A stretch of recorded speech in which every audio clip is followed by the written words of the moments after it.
The silence of women is deafening. The revolution and women's liberation go together.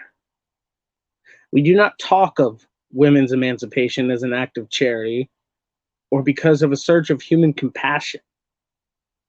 It is a basic necessity for the triumph of the revolution. Women hold up the other half of the sky. Thomas Sankara, Solidarity and Shalom, comrades. And welcome. Today we're going to do a very quickly prepared, but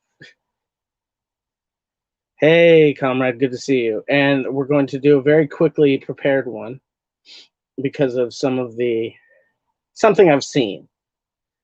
And it has nothing to do with any beef or anything like that.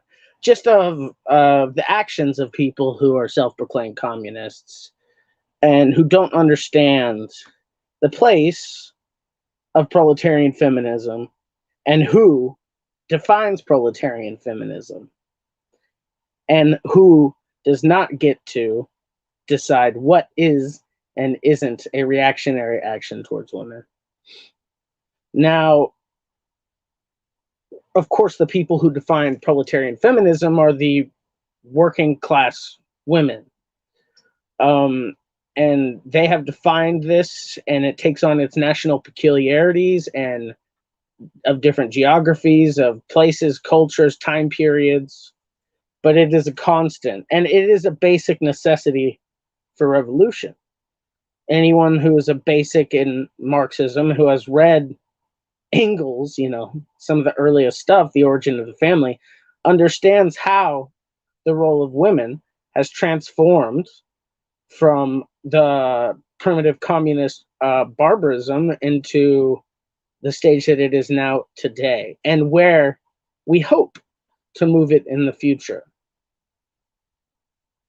Now, it's a dialectical fact that women under capitalism are a substrata of the working class that have a very unique condition of oppression that does not exist amongst men. And so what we know is that these conditions are understood and defined by those who experience them through their social practice, aka working class women. And so here we are. Whether you like it or not, I'm a working class woman, and there are many of us.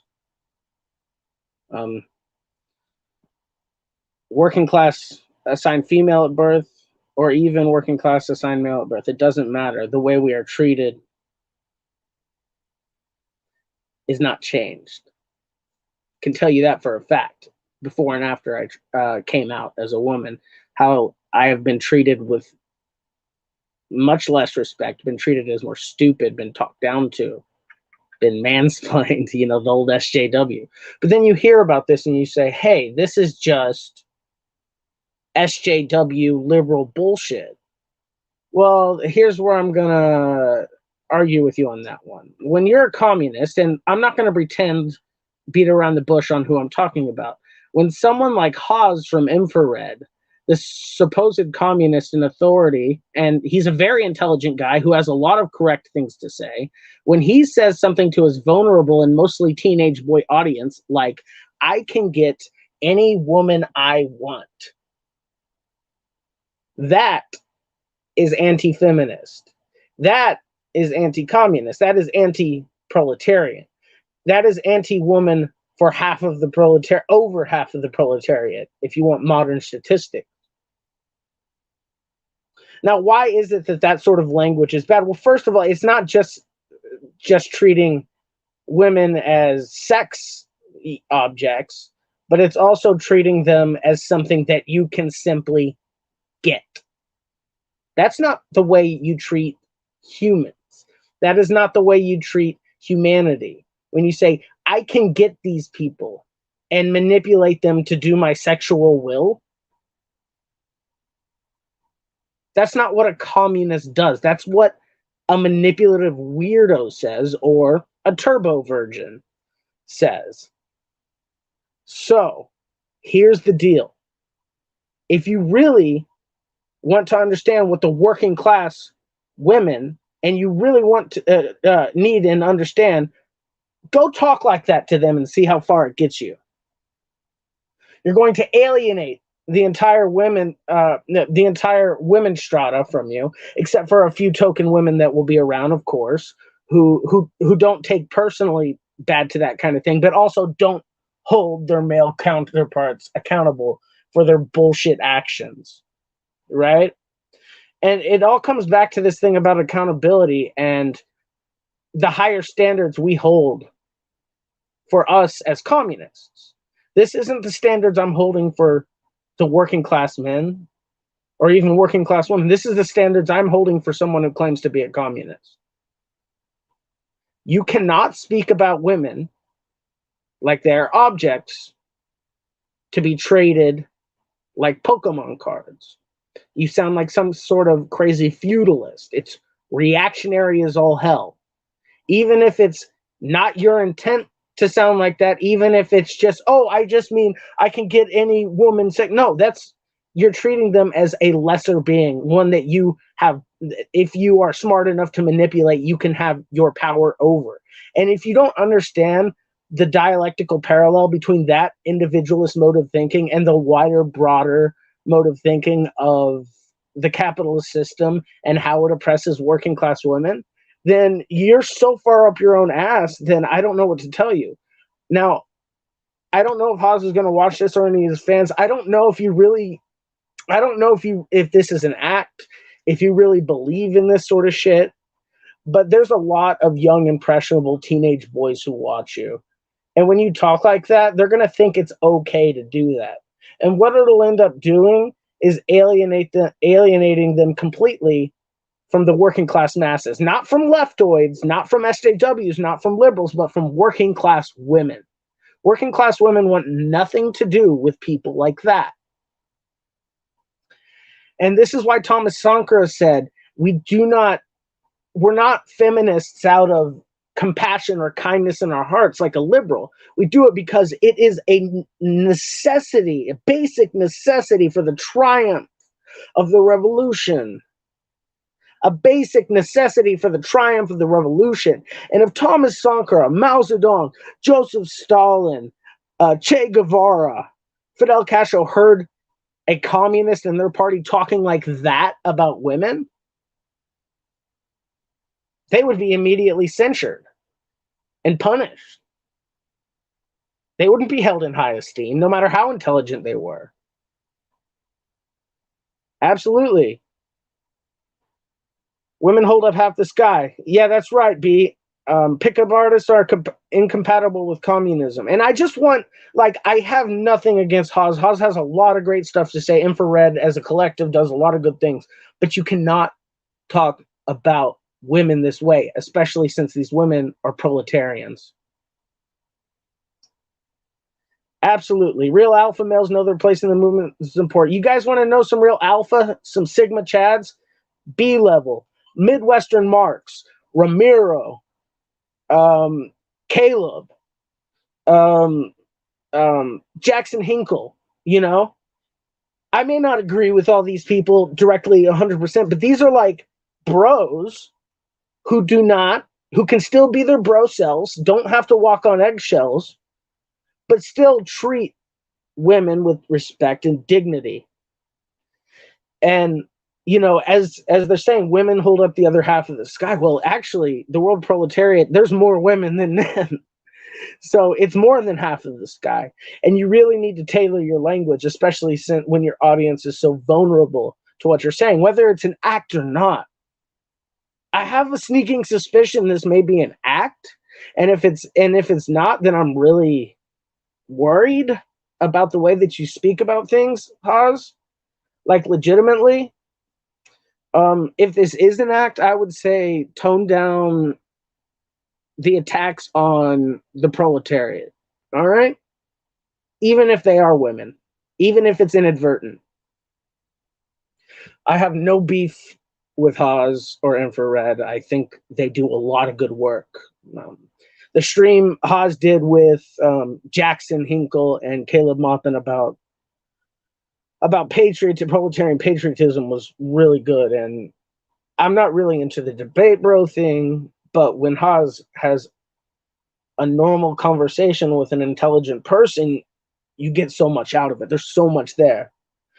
But Haas, whenever you start putting on this, because it is a facade, it's kind of sad, really, because I feel like there's a lot of insecurities there that you could deal with in a lot more healthy way, and it would help you, quote unquote, get those girls to be more vulnerable. Don't talk about people like that. Let me tell you, Haas, I'm someone with who has a partner and has had multiple partners at the same time for many years, and most of them are women. And let me tell you,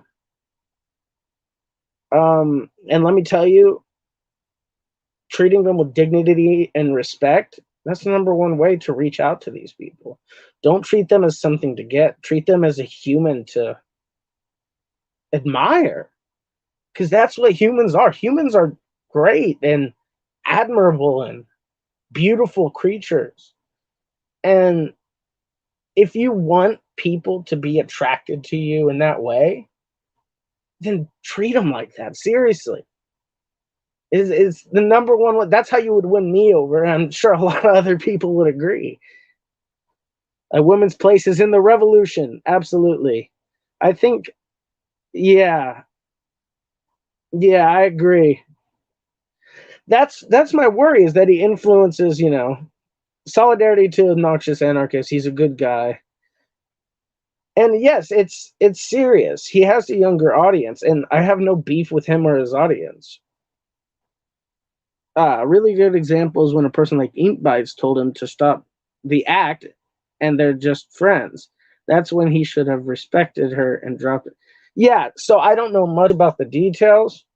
I saw my good comrade, um, despite our differences, he's an anarchist, the obnoxious anarchist, um, getting attacked. I looked at both sides. I thought, this is typical Haas. But when he starts, when the obnoxious anarchist is bringing up these things that are inignorable, we have to hold accountability for our comrades. That's just plain and simple. Yeah, yeah.